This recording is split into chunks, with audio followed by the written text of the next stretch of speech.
The Grand Concord of Varelia had not laughed in over 1,000 cycles. It was a place of rigid protocol and colder ambition, a vast ring-shaped chamber suspended above a gas giant, where representatives of 300 starfaring species gathered to decide the fate of civilizations. Its crystal arches shimmered with starlight, and banners of ancient empires hung like frozen ghosts in the air. Yet laughter echoed now, sharp, mocking, and unrestrained. At the center of the chamber stood Captain Elias Rourke, a human soldier still wearing the dust-stained uniform of the Terran Expeditionary Corps. His posture was straight, his hands clasped behind his back, his face unreadable.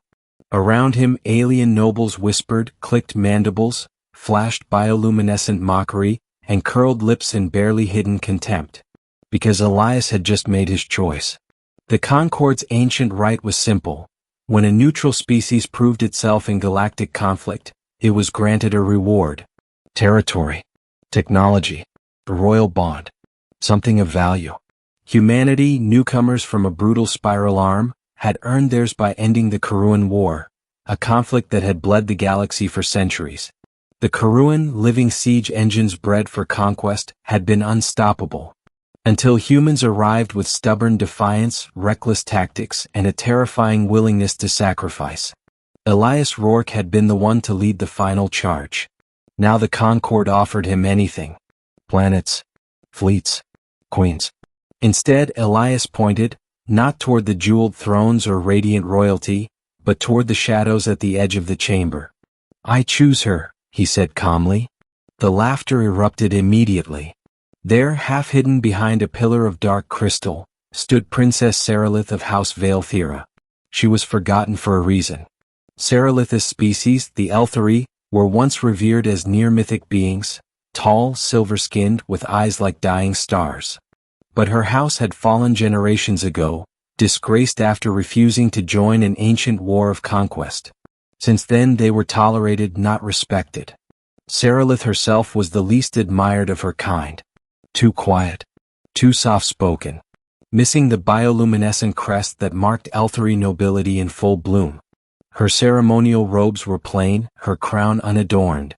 She was here only because protocol demanded every royal bloodline be present. No one had expected anyone to notice her. When Elias met her eyes, something passed between them, shock, confusion, and a flicker of pain so old it had dulled into resignation. The Concord speaker rose, feathers bristling. "Human captain," it croaked, "surely you jest. You may select any among." "I've made my choice," Elias said. "Princess Seralith." The laughter turned cruel. "An insult," hissed a Vraxian duke. "A mistake," purred a Thalesan matriarch. Seralith bowed her head, humiliation burning hotter than any plasma fire. She expected Elias to reconsider. To save face. He didn't. Instead he stepped toward her and knelt. The chamber fell silent. "I don't choose trophies," Elias said, his voice steady. "I choose people." The forgotten princess. Seralith's life had been a long lesson in invisibility. As a child, she had watched her siblings trained in diplomacy and warcraft while she was assigned to archives and star charts. "You see patterns others miss," her tutor once told her kindly. But kindness did not grant power. She learned history. Old alliances. Betrayals buried so deep they were no longer taught. When her parents died, no one contested her inheritance, because no one wanted it. House Vaelthera governed a dead system and a few scattered habitats, all strategically useless. Or so the galaxy believed. Now suddenly she was bound to a human soldier. The Concord ratified the bond within the hour, eager to turn Elias's embarrassment into spectacle. Let the humans tie themselves to irrelevance, they thought. Elias didn't care. On the voyage back to Terran space he finally spoke to her alone. "I know you didn't ask for this," he said. Seralith studied him with luminous eyes. "Why me?" Elias hesitated, then answered honestly. "Because during the war your people's archives saved my battalion. Old maps. Old warnings. You were the one who sent them." She stiffened. "That knowledge was forbidden to share." "I know. They would have erased me if they discovered it." Elias met her gaze. "You saved lives. No one had ever said that to her before. Something shifted. The galaxy moves.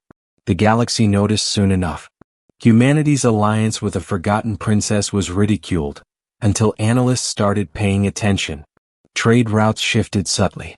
Ancient jump corridors long thought unstable were suddenly navigable, thanks to Elthery star charts that Seralith quietly released to Terran engineers. Human fleets began appearing in places they shouldn't be able to reach. Old rivals grew uneasy. Then the attacks began.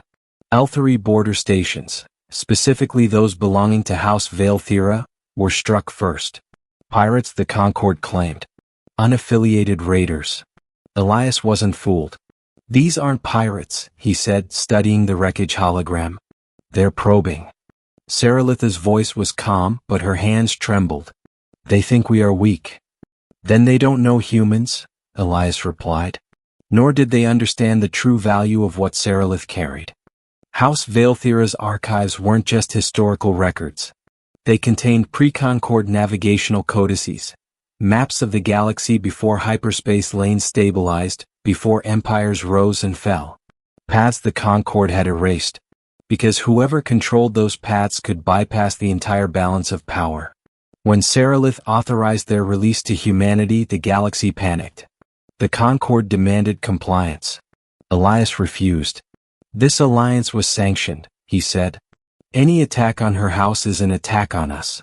The Concord hesitated. Then war followed. The war no one expected. The opening salvo came without declaration. 3 allied fleets, Vraxian, Thalesan, and Karuan remnants, struck the Valethira system simultaneously. They expected minimal resistance. What they found was humanity. Terran ships emerged from impossible vectors, appearing behind enemy lines through forgotten corridors.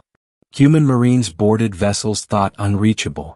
Supply lines vanished overnight. At the center of it all was Seralith. She coordinated defenses with a precision that stunned even human tacticians. She predicted enemy movements using ancient behavioral models long abandoned by modern strategists. She sees the galaxy like a chessboard, one admiral muttered. Elias watched her transform. No longer the forgotten princess. No longer invisible. When the enemy reached the inner habitats, Seralith made the hardest choice of her life. She ordered the evacuation, and then activated the Valethira failsafe. A star went dark. The ancient Elthery had built weapons not of destruction, but of denial. The system collapsed into a gravitational dead zone, erasing itself from navigational reality. The invading fleet was lost. The galaxy reeled. The turning point. The Concord convened an emergency session. Humanity was accused of destabilizing galactic order. Elias stood before them again, this time in full dress uniform, scars visible, medals ignored. You laughed when I made my choice, he said. You thought her weak. Seralith stood beside him, her presence commanding silence. You forgot her house, Elias continued. You erased their contributions. You built peace on selective memory. The Concord speaker bristled. You threaten us with war? No, Seralith said softly. We remind you of history. She projected the archives. Proof of ancient manipulations.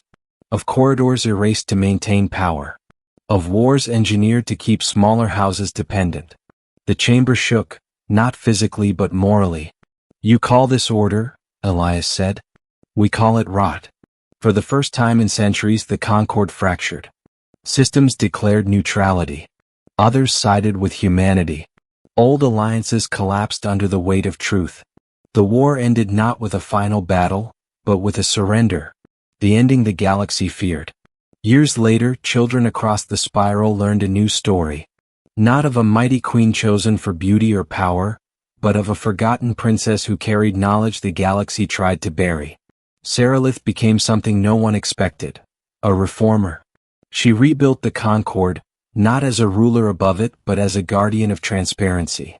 Elias remained at her side, never as her master, never as her shadow.